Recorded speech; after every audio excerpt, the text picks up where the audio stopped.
2019 में हम लोगों ने पूरा संगठन हमारा आज़ाद समाज पार्टी उस वक्त नहीं थे, यहाँ पर भीम आर्मी थी, तो भीम आर्मी ने हेमंत सोरेन साहब को समर्थन दिया था। हमें ये लगा था कि वो आदिवासी मुख्यमंत्री बनेंगे तो आदिवासियों के अधिकार की लड़ाई लड़ेंगे, दलितों के बारे में बात करेंगे, पिछड़ों के बारे में, मुसलमानों के बारे में, यहाँ के ईसाई समुदाय के बारे में बात करेंगे, सिखों के बारे में बात करेंगे। लेकिन 5 साल गुजर जाने के बाद आप देखिए कि यहाँ के आदिवासी समाज उसी स्थिति में है। आदि तौर पर उन मुद्दों को उठाया जिन मुद्दों को पॉलिटिकल पार्टी एड्रेस नहीं करती है, और एक संघर्ष आज़ाद समाज पार्टी के छोड़कर भीम आर्मी का रहा पिछले 10 सालों में। यहाँ पर जाति जनगणना कराएंगे, कास्ट बेस्ड सेंसस कराएंगे, तो कास्ट बेस्ड सेंसस तो हो नहीं पाया, यहाँ पर वो हाशिए पे चला गया, उसको भी इन्होंने पीछे ढकेल दिया। और जमशेदपुर में यहाँ पर जो लोग दलित समाज के लोग रहते हैं, एक मुद्दा यहाँ पर चला 1932 खतियान का, तो दलित समाज के जो लोग हमारे हैं कि आदिवासी समाज के लोग भी हैं, उनके पास ये खतियान नहीं है, तो उस बेस पर यहाँ पर नैरेटिव बिल्डअप किया जा रहा है कि उनको हम यहाँ पर उस खतियान के आधार पर यहाँ पर हम लोगों को रोज़गार देंगे। लेकिन इन लोगों ने यहाँ के समाज के जो एक्चुअल जिनको हम मूल निवासी कहते हैं उनको कुछ नहीं दिया, ना दलितों की स्थिति बदली, ना आदिवासियों की बदली, ना मुसलमानों की बदली, ना ईसाइयों की बदली। तो कुल मिला के झारखंड की स्थिति 24 सालों में लूट तंत्र यहाँ पर है, किसी का गठजोड़ नहीं हो पाया अभी तक हमारा। और ये जो चल रही कोई बातचीत हमारी किसी से नहीं चल रही है, वो कुछ बातें बीच में चली ज़रूर थी, लेकिन उनका नैरेटिव ये है कि वो दबाना चाहते हैं। अच्छा। वो चाहते हैं कि हम चुनाव ही ना लड़ें, वो चाहते हैं कि उनका एक ये नैरेटिव है कि भाई अगर आप चुनाव लड़ेंगे तो वोट कट जाएगा। दबाने के प्रयास किसने किया, एनडीए या इंडिया? देखिए, भाजपा के साथ तो हम जा नहीं सकते, आइडियोलॉजिकल डिफरेंस है, तो हम कोशिश करते हैं कि भाई हमें इनके साथ हिस्सा मिल जाए, हम इनके साथ चले जाए कि ये और मजबूत हो जाए। लेकिन हर जगह पे हमें धोखेबाजी मिली। हमारी कोशिश सेक्युलर गवर्नमेंट फॉर्म करने की होती है, लेकिन ये डरते हैं हम लोगों से कि भाई अगर हम पार्टी चुनाव लड़ेगी तो ये वोट का बिखराव होगा। तो वोट का बिखराव क्यों होगा? वोट का बिखराव हम तो चाहते वोट का बिखराव ना हो। अभी तक ऐसा मुझे महसूस हुआ है कि कोई भी पार्टी जो है यहाँ के जो मूल निवासी हैं, आदिवासी, दलित, पिछड़े, मुसलमान हैं, सिख, ईसाई हैं, इनके लिए काम नहीं कर रही है। तो हम यकीनी तौर पर अपने समाज को सशक्त करने के लिए, अपने समाज के बच्चों के भविष्य के निर्माण करने के लिए और एक झारखंड को अच्छा झारखंड बनाने के लिए मेहनत कर रहे हैं। सवाल ये था कि जो समाज 15% है, क्या आप चाहते हो हाशिए पे चला जाए, उनका रिप्रेजेंटेशन ना हो? 2009 से लेकर अब तक 4 लोकसभा गुजर गया, इन 4 लोकसभा में कोई भी सांसद मुसलमान नहीं बन पाया। में दलितों के वोट किनको मिला?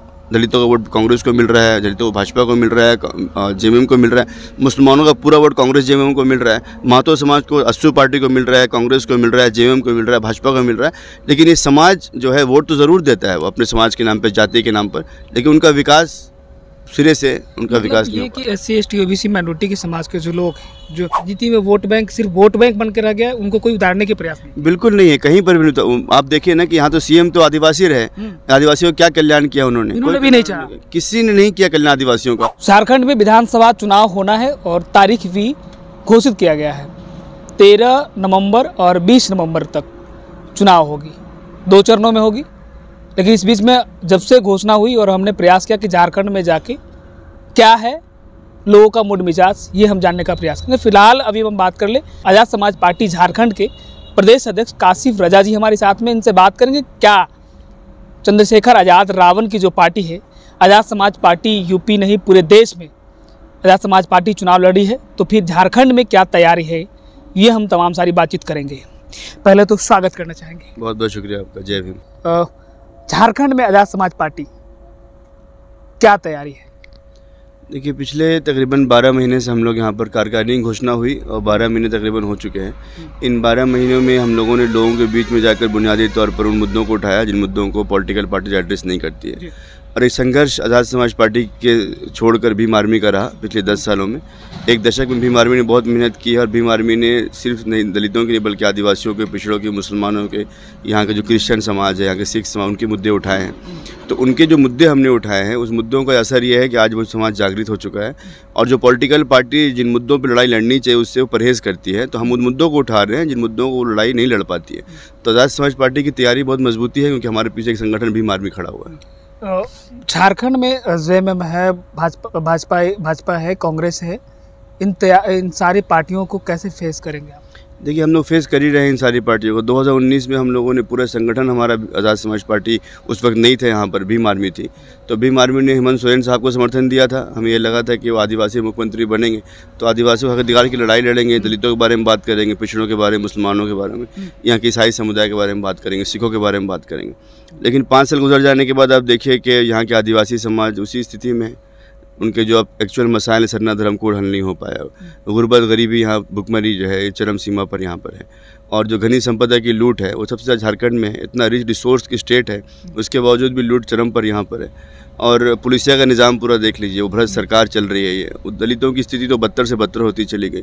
मुसलमानों से कई वादे इन्होंने किए थे, मामूली लीचिंग कानून पास करेंगे, उनकी हिमायत में वक्फ बोर्ड बनाएंगे, और जो अलग अलग उनके जो रिसोर्सेज, उनके जो डेवलपमेंट का काम था वो करेंगे। माइनॉरिटी कमीशन नहीं बन पाया यहाँ पर। और हज हाउस को देखेंगे, उसकी स्थिति बदतर होती चली गई। मैं आपको कुछ एग्जांपल देता हूँ कि दलितों की जो स्थिति यहाँ पर है, अब दलित में जो कंसंट्रेटेड जोन उनके हैं दलितों के, वहाँ पर आप जाएंगे तो आप देखेंगे कि वहाँ रोज़गार का ऐसा नज़्म है कि हमारे लोग बाहर हैं।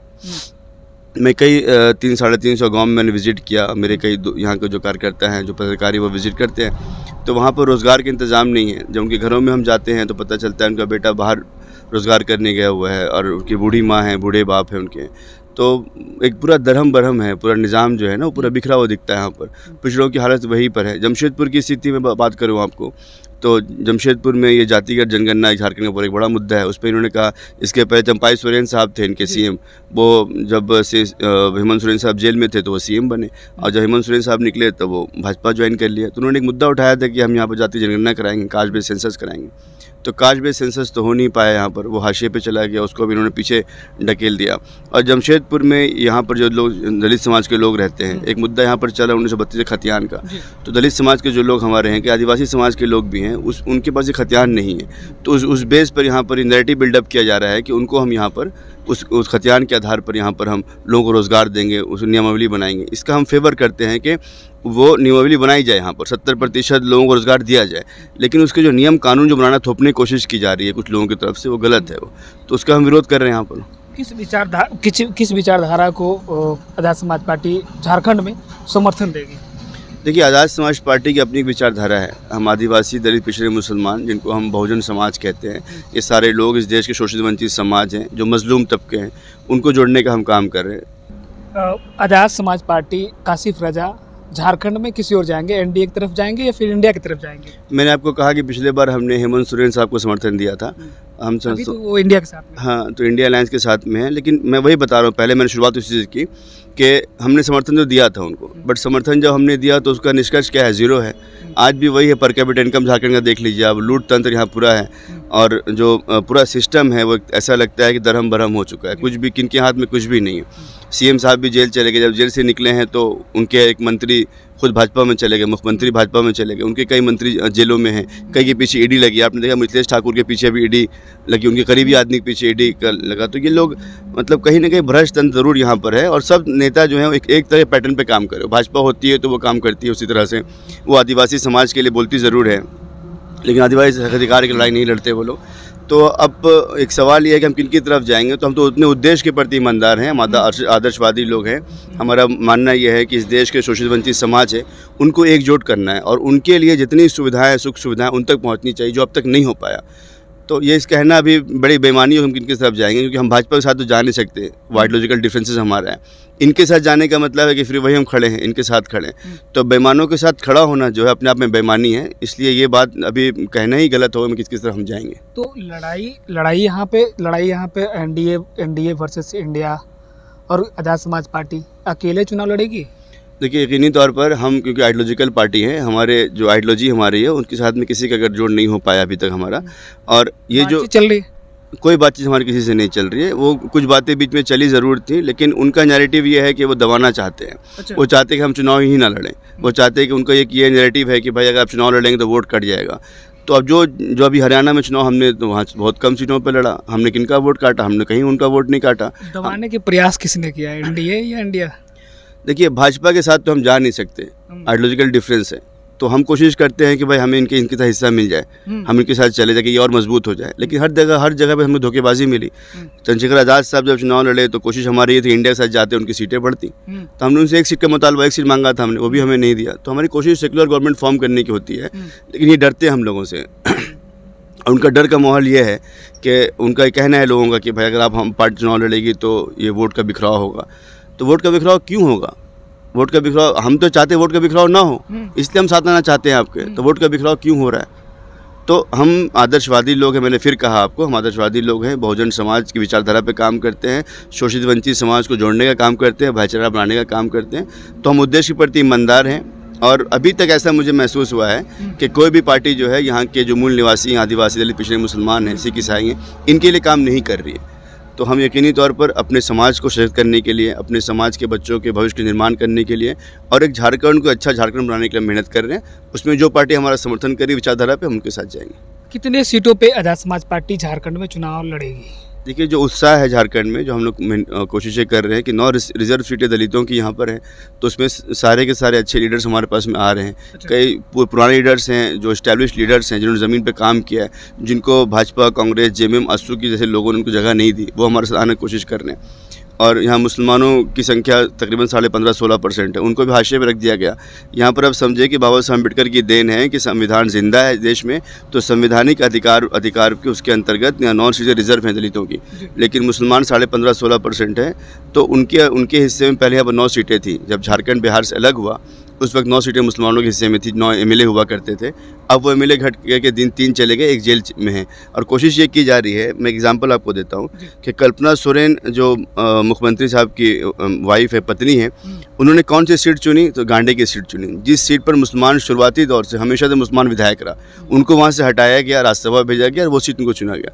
सवाल ये था कि जो समाज 15% है, क्या आप चाहते हो हाशिए पे चला जाए, उनका रिप्रेजेंटेशन ना हो? 2009 से लेकर अब तक 4 लोकसभा गुजर गया। इन 4 लोकसभा में कोई भी सांसद मुसलमान नहीं बन पाया। 70 लाख की आबादी मुसलमानों की है। तो ये सारे सवाल उस वक्त उठते हैं जब हम ये देख चुके हैं 24 सालों में कि झारखंड में किसने रूल किया। झारखंड में दलितों के वोट किनको मिला? दलितों का वोट कांग्रेस को मिल रहा है, दलितों को भाजपा को मिल रहा है, जेएमएम को मिल रहा है। मुसलमानों का पूरा वोट कांग्रेस जेएमएम को मिल रहा है। महतो समाज को अस्सू पार्टी को मिल रहा है, कांग्रेस को मिल रहा है, जेएमएम को मिल रहा है, भाजपा को मिल रहा है। लेकिन ये समाज जो है वोट तो ज़रूर देता है वो अपने समाज के नाम पर, जाति के नाम पर, लेकिन उनका विकास सिरे से उनका विकास नहीं होता। कि SC ST OBC माइनॉरिटी के समाज के जो लोग हैं, जो समाज, उनकी राजनीति में वोट बैंक सिर्फ वोट बैंक बन के रह गया है, उनको कोई उतारने के प्रयास नहीं? बिल्कुल नहीं है, कहीं पर भी नहीं। तो आप देखिए ना कि यहाँ तो सीएम तो आदिवासी रहे, आदिवासियों का क्या कल्याण किया उन्होंने भी नहीं चाहा, किसी ने नहीं किया कल्याण आदिवासियों का। और अब आदिवासी की तरफ झुकते हैं तो वहाँ दलित आपसे अलग हो जा रहे हैं, दलितों पर अपनी सोच रहे हैं। अब दलित के आप उनके पास जाना आपने छोड़ दिया, तो मुसलमान को हाशिए पे खड़ा कर दिया आपने। तो कुल मिला के आप ये देखिए कि सरकार जो है, मैं ये कहता हूँ, मुझे अफसोस है कहने में इस बात का कि सरकार निकम्मी सरकार है, भ्रष्ट सरकार है। और ये भ्रष्टाचार जो बढ़ रहा है, निरंतर बढ़ रहा है। यहाँ पर भाजपा ने भी यहाँ पर हुकूमत की, वो 14 साल वो रही। यहाँ पर कांग्रेस और इनकी अलायंस चल रहा है, जो अलायंस पहले भी रह चुका है, उनका भी तकरीबन 10 से 9 साल का एक टेन्योर हो चुका है। यहाँ पर अन्याय अत्याचार चरम पर है। तो उन सीटों पर तकरीबन 24-25 सीटें होती हैं। हमारी कोशिश है कि 24-25 सीटों पे हम चुनाव को लड़ें और हमारे पास कैंडिडेट तैयार है, सक्षम कैंडिडेट तैयार है। पूरी मजबूती के साथ में चुनाव, बिल्कुल पूरी मजबूती से लड़ें, क्योंकि हमारे पास एक संगठन खड़ा है भीम आर्मी के नाम पे, जिसने 1 दशक में मेहनतें की हैं। तो दलित समाज ही नहीं बल्कि आदिवासी समाज में वो जो लोग स्वाभिमानी लोग हैं, जिनको आज तक हाशिए पे रखा गया, मुसलमान समाज में जो लीडरशिप बनी है लेकिन उनको हाशिए पे रखा गया, पिछड़े समाज की लीडरशिप बनी, उनको हाशिए पे रखा गया, इन सबको एकोमोडेट हम कर रहे हैं, सबको जमा कर रहे हैं, उसमें भाईचारा का निर्माण कर रहे हैं और उस समाज को नेतृत्व देने का हम काम कर रहे हैं। चलिए, तो आपने साफ तौर पे सुना, हमारे साथ में आज़ाद समाज पार्टी झारखंड के प्रदेश अध्यक्ष और काफ़ी जुझारू नेता हैं। इन्होंने आज़ाद समाज पार्टी भीम आर्मी के राष्ट्रीय अध्यक्ष चंद्रशेखर आज़ाद रावण के साथ में नगीना में जोरों शोरों से प्रचार किया। और आपको ये भी मालूम है कि नगीना में जो भी वोट बैंक हुए उसमें किस तरह के समीकरण बना, दलित मुस्लिम का जो समीकरण बना, उसे एक बड़ा कामयाबी चंद्रशेखर आज़ाद रावण को मिला। और वही तर्ज पर झारखंड में काशिफ रजा एक बड़ा समीकरण बना रहे हैं। उन्होंने साफ तौर पे कहा, पूरे देश में आप देख लीजिए, हमारे नेता ने जो कहा कि न पक्ष है न विपक्ष है, हम बहुजन हैं। उन्होंने साफ तौर पे कहा हम बहुजन हैं। और चूंकि हमने साझा किया था पिछले बार में, उन्होंने कहा कि हमने जेएमएम से, हेमंत सोरेन की पार्टी से भीम आर्मी को समर्थन दिया था, लेकिन उन्होंने सही नहीं समझा। बाकी इन्होंने साफ तौर पे ये भी कहा कि अभी जो है हमारी सीट पे झारखंड में चुनाव जो है होना है, वो 20 से 25 सीटों पे मजबूती के साथ में हम चुनाव लड़ रहे हैं।